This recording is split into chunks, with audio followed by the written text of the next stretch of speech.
얼마 전에 제 아내에게 이런 질문을 한 적이 있습니다. "나는 좋은 아빠인가?" 라고 그렇게 질문한 적이 있어요. 아이들을 밤에 이제 재우러 이렇게 방으로 들여보낸 다음에 문득 문을 닫고 나오는데 갑자기 그런 질문이 마음속에 들어왔습니다. '난 좋은 아빠인가?' 라고 하는 그런 질문이 들어서 밑도 끝도 없이 갑자기 제 아내에게 물었습니다. "나는 좋은 아빠인가?" 라고 물어봤습니다. 뭐 대답을 뭘 기대하고 그렇게 물어본 건 아닙니다. 그냥 묻고 싶었던 거죠. 제 스스로에게 어떻게 보면 물어본 거 아니겠습니까? '나는 좋은 아빠인가?' 언제부터인가 저는 나름대로 제 역할들을 잘하면서 살아가기 위해서 여러 가지 노력을 했다라고 그렇게 생각을 하는데, 그 모든 노력의 끝이 아이들에게 맞춰지는 그런 놀라운 경험을 제가 한 적이 있는 것 같습니다. 그래서 어떤 시점부터인지는 제 기억은 잘 안 나는데, 이후로 계속해서 '내가 아이들을 위해서 살아가는 삶이 아닌가.' 스스로 그렇게 돌아보게 되는 그런 시간들이 많이 있었던 것 같아요. 이 정도 생각이 들면 좋은 아빠 맞습니까? 잘 모르겠습니다, 저는 아직도. 좋은 아빠가 무엇인지, 아니면 또 가끔은 이런 생각이 들어요. '아 나는 좋은 목사인가? 나는 좋은 목사로서, 괜찮은 목사로서 이렇게 삶을 살아가고 있는가?' 스스로 돌아볼 때가 참 많이 있습니다. 또 그럴 때에도 사실 답을 뭘 기대하는 건 아니에요. 그냥 물어보는 거죠. 그런 질문이 아니면 또 이럴 때가 있어요. '난 괜찮은 사람인가? 내가 목사라고 하는 명찰이나 혹은 아빠라고 하는 뭐 그런 짐의 무게나 이런 것들을 다 짐가방 내려놓고, 그리고 '나는 그냥 괜찮은 사람인가?'라고 스스로 물어볼 때가 있습니다. 그때에도 뭐 답을 제가 기대하는 건 아닙니다. 그냥 스스로 한번 물어보는 거, 점검해 보는 거 아니겠습니까? 그런 질문들을 하면서 세상을 살아가는 것도 참 의미가 있다라는 생각을 해 봅니다. 가끔 우리나라에서 '여성으로 살아간다는 것이 또 얼마나 어려운가.'라는 생각을 해 보면, 각자가, 저는 이제 아빠로서 그런 질문을 했지만 엄마로서의 삶을 살아간다는 것이 굉장한 여러 가지 원래 가지고 있는 재능이나 원래 삶의 자리나 이런 모든 것들을 포기해야 되는 그런 경우가 많이 있기 때문에 그렇습니다. 단순히 엄마가 돼서뿐만이 아니라 또 결혼을 하게 되면서 집안과 집안 사이에 그런 관계에서 또 '며느리로서 살아간다.'라고 하는 것도 굉장히 오래된 우리나라의 굉장히 어려운 그런 주제 가운데 하나죠. 예, 그런 것들을 생각해 보면서 '그럼 그분들은 그런 생각을 하면서 살아갈까? 나는 좋은 엄마인가? 혹은 좋은 사람인가? 혹은 내가 살아가는 이 삶의 역할들을 내가 지금 잘 감당하고 있는가?'라고 하는 고민들을 자주 하면서 살아가는지 좀 궁금합니다. 저는 때때로 그런 생각들이 들 때가 있어서 이것저것 스스로 물어봅니다. 주변에 누가 있으면 그분한테, 편한 사람이면 이렇게 제 아내한테 물어보듯이 물어보기도 하지만 스스로 사실은 물어보면서 그렇게 살아가고 있는 거죠. 근데 그것도 참 의미가 있다라는 생각을 해 봅니다. '내가 누구인가? 내가 잘 살아가고 있는가?' 점검하는 것이 참 중요한 것 같아요. 오늘 우리가 읽은 본문 말씀, 이 본문 말씀 가운데에서도 이와 비슷한 내용들이 그려지는 그런 부분들을 제가 발견을 했는데, 오늘 읽은 본문 말씀은 복음 사역을 시작하신 예수님께서 고향인 갈릴리 주변에서 활동하실 때, 그때를 배경으로 하고 있습니다. 어부였던 자들을 불러서 제자로 삼으셨습니다. 잘 아는 말씀이죠. 어부였던 사람들을 제자로 불러서 그렇게 삼고 함께 돌아다니셨습니다. 불치병이 있던 사람들을 그냥 두지 않으시고 고치셨죠. 또 소문이 점점 퍼지니까 수많은 사람들이 이제는 예수님께 모여들기 시작합니다. 그전엔 찾아갔다라고 한다면 이제는 유명해지니까 많은 사람들이 알아서 예수님을 찾아오기 시작합니다. 그래서 끊임없이 고치시고 또 고치시고 자꾸만 치유해 주시고, 또 그런 가운데 난해한 질문들은 또 계속해서 들어오면, 날카로운 질문들이 들어와서 바리새인이나 예수님의 반대쪽 세력에 있는 사람들이 예수님을 못살게 구는 일들이 참 많이 있습니다. 근데 그런 질문들에도 또 예수님은 지혜롭게, 그 바쁜 가운데에도 지혜롭게 대답하시는 경우가 많이 있었죠. 특히 안식일이라고 하는 거, 안식일법. 그때는 율법이 굉장히 중요한 시대였고, 또 그중에서 이 안식일이라고 하는 것은 건들면 안 되는 것 중에 하나였습니다. 그런데 그 내용을 자꾸만 건드는 겁니다. 그래서 "안식일에는 모두가 쉬어야 된다."라고 그렇게 철저하게 못 박아 놨었는데, 예수님께서 그런 부분들을 조금씩 건드리기 시작한 거죠. "안식일이 사람을 위해 있는 것이지 사람이 안식일을 위해 있는 것이 아니다."라고 하는 말씀은 우리가 그냥 외워서 그렇게 이야기할 수 있는 말씀이지만, 그때 당시에는 그 말 한마디 하기가 얼마나 두려운 말씀이었는가를 생각해 보면 예수님께서 참 담대하게 그런 말씀들을 전하셨던 겁니다. 그래서 결국 그런 행보들 때문에 유대인 사회에 예수님은 미운 털이 박히게 됩니다. 유대인 사회에 파장을 일으키니까 이 유대인들에게 미운 털이 박히게 되는 거죠. 갈수록 갈릴리 전역에서 예수님에 대한 소문이 점점점 이제 널리 퍼져가고, 또 그만큼 의심하는 사람들은 늘어나고, 적대감을 갖는 사람들도 계속해서 기하급수적으로 늘었습니다. 그래서 저 예수라는 사람을 어떻게 하면 제거할까라고 하는 사람들이 많이 생겨나게 됐다라고 하는 겁니다. 물론 대부분의 그냥 지켜보는 사람들은 이 상황을 흥미롭게 바라보겠죠. 아, 저 예수라고 하는 사람이 참, 새롭게 등장한 그런 뭐 예언자네, 혹은 선지자네, 참 재미있다. 저런 사람이 등장해서 과연 끝이 어떻게 될까? 그렇게 흥미롭게 지켜보는 사람들도 많이 있었을 겁니다. 그런데 이 상황이 두렵고 위태롭게만 느껴지는 사람들이 분명히 있었을 겁니다. 그것이 바로 예수님의 가족들이 아니었을까라고 저는 생각을 해봅니다. 오늘 본문에 앞선 마가복음 3장 21절에 보면 이런 구절이 있습니다. 예수의 친족들이 듣고 그를 붙들러 나오니 이는 그가 미쳤다 하밀러라. 예수의 친족들이 예수가 갈릴리 지역에서 행하는 여러 가지 사역들을 소문을 들은 거예요. 그리고 나서 깜짝 놀라서 나와서 그를 붙들러 나오니라고 표현해요. 붙들러 나오니 이는 그가 미쳤다 하밀러라라고 되어 있습니다. 이 미쳤다고 나무라고 핀잔을 주려고 한 것인가? 그게 아니라 아마도 예수님을 보호하려고 그렇게 한 것이다라고 저는 생각을 합니다. 이 사람은 정상이 아닙니다. 이 사람은 정상이 아니니까 제가 대신 사과드리겠습니다. 뭐해? 가자, 빨리 가자. 뭐 이런 드라마 보셨죠? 이 사람이 이상한 행동을 할 때 가서 먼저 이렇게 보호해주지 않습니까? 이 정상이 아니라서 그래요. 좀 이해 좀 해주세요. 빨리 데리고 이제 가야지. 어디가? 뭐해? 여기서 뭐해? 라고 하면서 이렇게 데리고 가는 그런 드라마의 장면들 기억해 보시면 그와 같은 장면이 아마 여기에 있지 않았을까? 예수님이 너 얘 왜 이러나? 안 그러던 애가 왜 이래? 이런 식으로 그렇게 친족들이 예수님을 붙들었던 거죠. 우리가 보기에나 예수님이 그리스도시지 그 친인척들에게 예수님이 그리스도였겠습니까? 아들이자 사촌이자 형이고 뭐 오빠 동생이 그냥 그 정도였을 뿐이지 이 그리스도로 보일 리가 없지 않겠어요? 자신들의 사회에 큰 파장을 일으키고 이를 걷잡을 수 없이 키우는 그 모습이 얼마나 위태롭게 보였겠냐라는 말입니다. 그래서 급히 말려보는 거예요. 다시 정신 차리고 말 잘 듣던 우리 가족의 한 구성원으로 돌아오라라고 그렇게 이야기하는 거죠. 그런데 예수님은 그 복음 사역을 멈추지 않으셨습니다. 그러자 이번에는 예수의 어머니와 또 그 동생들이 찾아오는 그런 사건이 일어납니다. 오늘 본문이었던 마가복음 3장 31절 말씀인데 이렇게 기록되어 있습니다. 그때 예수의 어머니와 동생들이 와서 밖에 서서 사람을 보내어 예수를 부르니, 물론 마리아는 이미 예수가 그리스도이고 또 복음 사역을 감당케 될 것을 오래전부터 이미 알고 있었습니다. 잉태했을 때부터 그 전부터 이미 알고 있었어요. 하지만 이 엄마의 마음이라고 하는 것이 그때 그냥 그거 알고 있었다 그래서 그래 뭐 걱정할 거 없어 하나님이 알아서 해주시겠지 이렇게 내놓을 수 있겠습니까? 그럴 수가 없는 거죠. 알아도 걱정스러운 것이 당연한 겁니다. 나이가 몇 살이 되었건 부모에게 자식이라는 존재는 언제나 철없는 아이이기 때문에 그렇습니다. 형제들도 아마 예수를 뜯어 말리고 싶었을 겁니다. 형제들의 입장에서도 마찬가지 아니겠어요? 그냥 예수라고 하는 저 사람은 같이 뒹굴고 뛰어놀던 형일 수 있잖아요. 어린 시절 말썽 피우다 함께 혼나고 진흙탕을 굴러다니면서 놀이하던 그냥 우리 형이에요. 그런데 그런 사람이 갑자기 갈릴리 전역에 소문이 퍼지고 주목받고 적들이 생겨나는 이 상황이 얼마나 당황스럽고 위태위태하게 여겨졌겠냐라고 하는 겁니다. 그 가족이 예수를 아끼고 사랑하는 마음으로 아마 말리고 다시 데려가려고 지금 여기에 찾아왔다라고 하는 겁니다. 말씀을 사람들에게 전하고 있었던 예수님에게 그의 가족이 찾아왔다라고 하는 그 이야기가 들려옵니다. 이어지는 32절 말씀인데 이렇게 되어 있습니다. 무리가 예수를 둘러 앉았다가 여짜오되 보소서 당신의 어머니와 동생들과 누이들이 밖에서 찾나이다. 당신의 어머니와 동생들과 누이들이 밖에서 예수님을 찾고 있습니다. 이 말을 들을 때 예수님의 마음이 어떠하셨을까요?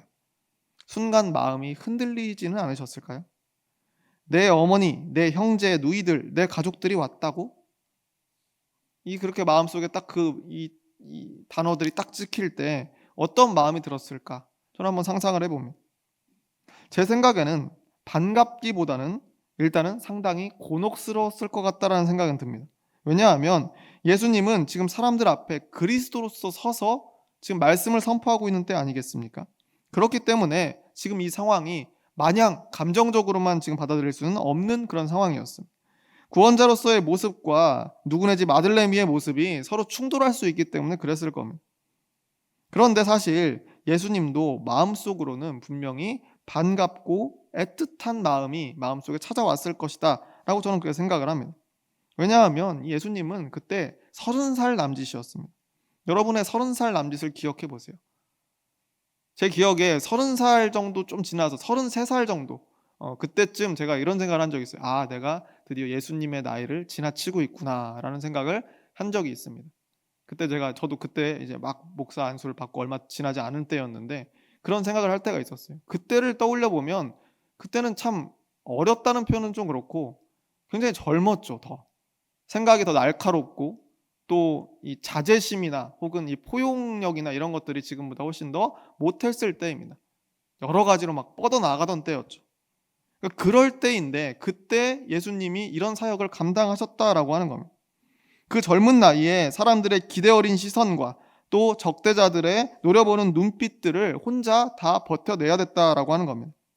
그리고 어떤 상황에서도 하나님의 말씀대로 행하고 말해야 되는 그리스도의 사명을 짊어지고 있었던 게 예수입니다.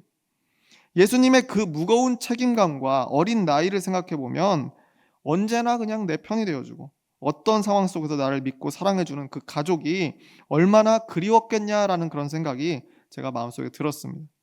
그 마음을 참고 속으로 사귀면서 사역에 집중하고 있었던 그때에 어머니와 가족들이 함께 왔다는데 당연히 마음이 동하지 않았겠습니까? 그런데 자기 자신을 잃지 않기 위해서 나 자신의 그리스도됨을 놓치지 않기 위해서 구원을 원하던 사람들이 자신만을 바라보는 이때에는 결코 마리아의 아들, 사랑하는 동생들의 형으로는 돌아갈 수가 없었다라고 결론을 내렸던 겁니다. 다시 말해서 예수님이 이 상황에 그의 가족들을 받아들이면 그 안에서 그리스도로서의 예수는 매몰될 수밖에 없기 때문인 마리아의 아들로 또 형제들 중 하나일 뿐이지 예수의 그리스도됨, 예수의 메시아됨을 잃어버릴 수밖에 없었다라고 하는 겁니다. 그래서 예수님은 어머니와 형제들을 여기서 거부하십니다. 33절 말씀인데 이렇게 되어 있습니다. 대답하시되 누가 내 어머니이며 동생들이냐 하시고 누가 내 어머니이며 동생들이냐라고 그렇게 말씀하셨다는 거예요. 가족을 버린 겁니까? 이제 더 이상 나 몰라라. 나는 이제 그리스도니까 이제 예전에 살던 그런 가족과는 상관이 없어. 이렇게 말씀하신 걸까요? 그런 선언이 결코 아니죠. 나의 그리스도됨을 위하여, 나의 나됨을 위하여 누군가의 아들과 형제의 역할을 지금은 좀 내려놓겠다라고 하는 그런 의미입니다. 누군가는 이렇게 생각할 수도 있습니다. 예수님은 하나님의 아들이신데, 특별한 분이신데, 이미 어릴 적부터 단 한순간도 허점이 없으셨을 터 아니겠느냐. 말썽 한번 부린 적 없는 완벽한 아들이었을 것이고 형제 누이와 다툼 한번 일으킨 적 없는 완전 무결한 어린 시절을 보냈을 것이다. 이렇게 생각하는 사람들도 분명히 있을 겁니다. 그러니까 뭐 가족을 보던 누구를 보던 간에 무슨 상관이냐. 어렸을 때부터 완벽했을 텐데. 근데 정말 그럴까요? 어떻게 생각하십니까? 예수님의 어린 시절에 대해서. 증거는 하나도 남아있지 않습니다. 그런데 예수님의 어린 시절이 어땠을까요? 저는 완전 무결했을 것이다. 그렇게 생각하지 않습니다. 예수님도 자라는 과정 속에서 여느 아이들과 똑같이 그냥 아이의 모습으로 자라지 않았을까? 저는 그렇게 생각합니다. 우리가 아이로부터 어른이 될 때까지 수많은 관문들을 거치고 그리고도 나 자신이 누구인지 무엇을 해야 되는지 이 땅에 왜 왔는지에 대해서 어렴풋이나마 정리하려고 치열하게 고뇌하는 과정들이 우리 모두에게 있었듯이 예수님께도 당연히 그런 과정이 있었다라고 저는 그렇게 생각하는 거죠. 태어날 때부터 애 어른이어서 이미 어릴 때부터 의젓하고 지혜로운 그런 비범한 인물이었다거나 혹은 어느 날 갑자기 각성해서 그리스도의 본성을 깨닫게 되었다거나 세례 요한의 세례를 받기 전까지는 일반인이었다가 하늘의 음성이 울리면서 예수의 몸 안에 숨겨져 있던 그리스도가 막 눈을 떴다거나 저는 이런 종류의 상상이 이 땅에 하나님의 아들을 사람으로 보내셨다라고 하는 그 의미를 완전히 퇴색시킨다라고 생각합니다. 분명 하나님께서는 우리와 꼭 같은 모습으로, 우리와 꼭 같은 사람으로 그리스도를 보내시겠다고, 하나님의 아들을 보내시겠다라고 그렇게 말씀하셨어요. 그러면 우리처럼 말썽을 피우던 어린 시절이 예수님께도 있었을 거라는 겁니다. 아직 설익은 청소년기가 있었다는 거예요. 직업을 고민하고 정체성에 대해서 고뇌하는 우리와 똑같은 그런 인고의 시간이 있었을 것이라는 겁니다. 누가복음 2장에 보면 유일하게 예수님의 소년 시절이 나옵니다. 유월절을 지키기 위해서 예루살렘을 방문하고 돌아가는 그 긴 행렬이 있습니다. 수많은 사람들이 예루살렘에 와서 성전을 방문하고 돌아가는 그 행렬들이 있었다는 거예요. 거기에서 아이들 딱 잃어버리기 딱 좋죠. 아이들이 장난치면서 아이들끼리 모여서 막 뛰어다니고 할 테니까. 근데 그 긴 행렬에서 여기서 예수, 어린 예수만 빠져나와서 성전에 남아있는 겁니다. 가족 모두가 그를 걱정했죠. 누가복음 2장 48절 말씀입니다. 이렇게 되어 있습니다. 그의 부모가 보고 놀라며 그의 어머니는 이르되 아이야 어찌하여 우리에게 이렇게 하였느냐 보라 내 아버지와 내가 근심하여 너를 찾았노라. 우리가 흔히 어렸을 때 부렸던 말썽 가운데 하나 아닙니까? 이런 말썽 한 번도 안 부려보신 적 있으세요? 엄마 아빠한테 말 안 하고 사라진 기억 한 번도 없으신 분 없을 거라고 저는 생각합니다. 누구나 한 번쯤 해보는 일이죠. 어찌하여 우리에게 이렇게 하였느냐라고 표현되어 있습니다. 점잖은 표현이죠. 정말 이렇게 했을까요? 우리나라였으면 바로 이놈 자식이 그냥 어디 가가지고 말도 안 하고 어디 가서 이렇게 얘기하지 않았겠어요? 예수님의 어린 시절은 결코 완벽하지 않았다는 겁니다. 결국 예수를 성전에서 다시 찾았을 때 소년이었던 예수가 이렇게 대답합니다. 누가복음 2장 49절 말씀입니다. 예수께서 이르시되 어찌하여 나를 찾으셨나이까? 내가 내 아버지 집에 있어야 될 줄을 알지 못하셨나이까 하시니. 이게 곧 나는 누구인가에 대해 고민하는 과정이 아니겠습니까? 그 모든 시간들, 내가 누구인가? 내가 아버지 집에 있어야 될 사람인가? 여러 가지 고민하는 그런 모든 과정을 통해서 내린 결론이 바로 나는 그리스도다라고 하는 고백입니다. 요한복음 4장 25절 상반절과 26절 말씀에 이렇게 기록되어 있습니다. 여자가 이르되 메시아 곧 그리스도라 하는 이가 오실 줄을 내가 아노니 예수께서 이르시되 내게 말하는 내가 그라 하시니라. 내가 바로 그다. 내가 바로 메시아다 라고 하는 이 확신에 찬 음성의 메시지, 그때까지는 예수님 스스로 나는 누구인가라고 하는 치열한 고민이 많이 있었지만 그 고민의 마지막 끝에 내린 그 결론이 이 한마디에 담겨 있는 거죠. 그 소중한 결론, 나의 그리스도됨, 나의 메시아됨, 나의 나됨을 잃지 않기 위해서 오늘 본문 속에 예수님께서는 그 가족 안에 다시 들어가는 것을 잠시 거부하고 보류하신 겁니다.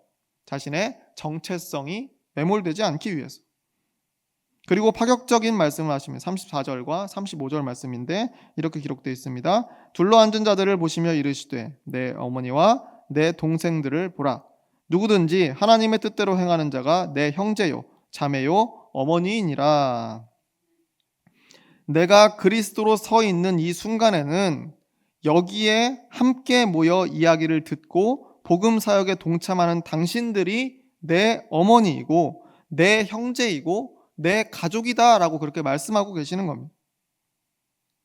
저는 이 말씀이 우리에게 큰 지혜를 준다라고 생각합니다. 태어날 때부터 주어진 가족 안의 역할에 매몰되지 않는 방법이 바로 여기에 있는 것 같습니다. 우리는 늘 누군가의 딸로, 누군가의 아들로, 누군가의 엄마로, 누군가의 아빠로, 누군가의 형제 자매로 살아가게 되는데, 그러나 내 역할이 단지 그 안에 머물러 있어서는 안 된다는 겁니다.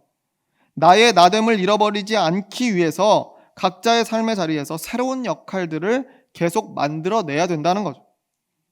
그 새로운 역할로 만나는 새로운 사람들, 그들과의 관계가 바로 새로운 가족이 되었다라고 하는 겁니다. 예수님께서는 그리스도로 선 자리에서 신앙으로 새롭게 묶인 새로운 가족들을 만들어내면서 자신의 그리스도됨을 포기하지 않을 수 있으셨다는 것. 사실 그것을 모형으로 삼아서 그대로 옮긴 것이 바로 우리가 지금 속한 이 교회라고 하는 공동체입니다. 혈연과 지연으로 얽힌 가정과 세상의 관계들을 잠시 접어두고 같은 믿음을 가진 동료로 새롭게 관계를 맺는 것이 바로 지금 여기 교회 공동체라는 그런 말입니다. 그래서 교회는 나 자신을 잃지 않을 수 있는 공동체입니다. 나 자신을 잃지 않을 수 있는 공동체. 그것이 바로 교회입니다.